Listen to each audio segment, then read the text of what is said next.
السلام علیکم ناظرین، میرا نام بنتے ہوا ہے اور آپ دیکھ رہے ہیں ہمارا چینل بنتے ہوا اور اسلام۔ آج ہم بہت اہم مسئلے پر بات کریں گے اور وہ ہے کن لوگوں پر قربانی واجب ہوتی ہے اور قربانی کی شرائط کیا ہیں۔ بہت سے لوگ صرف ایک ہی بھی قربانی کرتے رہتے ہیں، جبکہ گھر کے کئی افراد پر الگ الگ قربانی واجب ہوتی ہے اور انہیں پتہ ہی نہیں ہوتا۔ تو آج کی ویڈیو آخر تک ضرور دیکھیے گا، کیونکہ یہ مسئلہ ہر مسلمان مرد اور عورت کے لیے جاننا ضروری ہے۔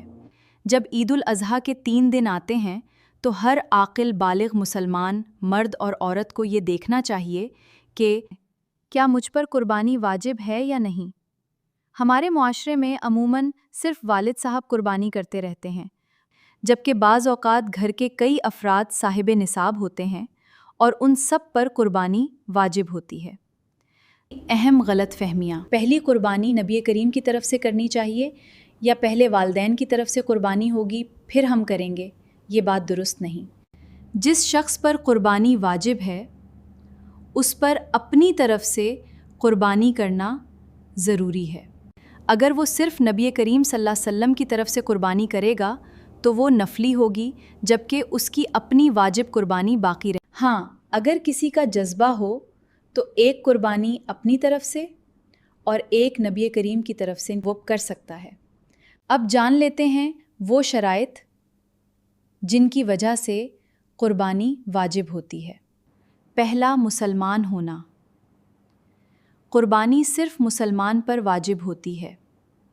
دوسرا، عاقل اور بالغ ہونا۔ نابالغ بچے پر قربانی واجب نہیں ہے اور پاگل یا مجنون شخص پر بھی قربانی واجب نہیں۔ تیسرا، مقیم ہونا۔ مسافر پر قربانی واجب نہیں ہوتی۔ مسافر کون ہوتا ہے؟ جو اپنے شہر کی حدود سے باہر نکل جائے اور کم از کم 92 کلومیٹر دور جانے کا ارادہ رکھتا ہو، ایسا شخص شرعی اعتبار سے مسافر کہلاتا ہے۔ وطن اصلی کیا ہوتا ہے؟ وطن اصلی وہ جگہ ہے جہاں انسان پیدا ہوا ہو یا مستقل رہائش اختیار کر لی ہو یا جہاں اس کی بیوی رہتی ہو۔ اگر کوئی شخص قربانی کے دنوں میں اپنے وطن اصلی پہنچ جائے تو وہ مقیم شمار ہوگا۔ اب سب سے اہم شرط، اگر قربانی کے دنوں میں آپ کے پاس حاجت اصلیہ سے زائد اتنا مال موجود ہو جس کی قیمت 52.5 تولہ چاندی کے برابر ہو، تو آپ پر قربانی واجب ہے۔ ضروریات زندگی جیسے گھر، روزمرہ کے کپڑے، جوتے، فریج، واشنگ مشین، برتن، راشن، بچوں کی فیس، یہ سب حاجت اصلیہ میں شامل ہیں۔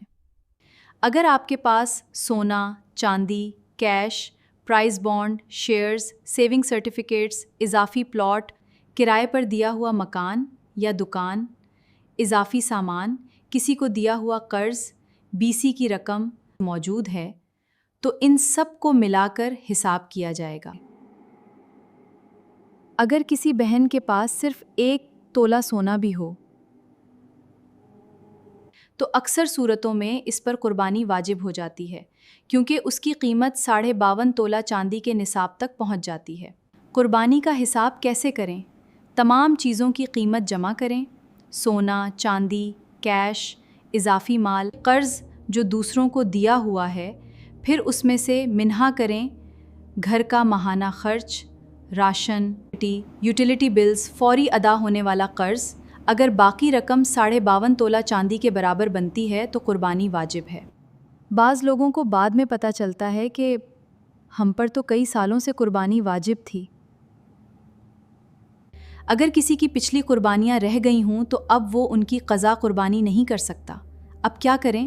اسے ہر ایک قربانی کے بدلے ایک بکری کی قیمت یا گائے کے ایک حصے کی قیمت صدقہ کرنی ہوگی۔